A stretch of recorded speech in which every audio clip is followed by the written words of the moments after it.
রবীন্দ্রনাথ ঠাকুরের লেখা কবিতা প্রশ্ন।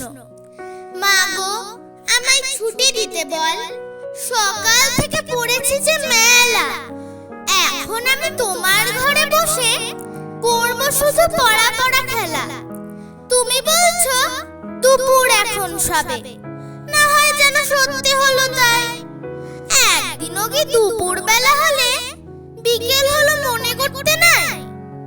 আমি তো বেশ ভাবতে পারি মনে, সূর্য ডুবে গেছে মাঠের শেষে। বাগদি বুড়ি চুপড়ি ভরে নিয়ে শাক তুলছে পুকুর ধারে এসে। আধার হলো মাদার গাছের তলা, কালি হয়ে এলো দিঘির জল। হাটের থেকে সবাই এলো ফিরে, মাঠের থেকে এলো চাষির দল। মনে কর না উঠলো সাঁঝের তারা, মনে কর না সন্ধে হলো যেন। রাতের বেলা দুপুর যদি হয়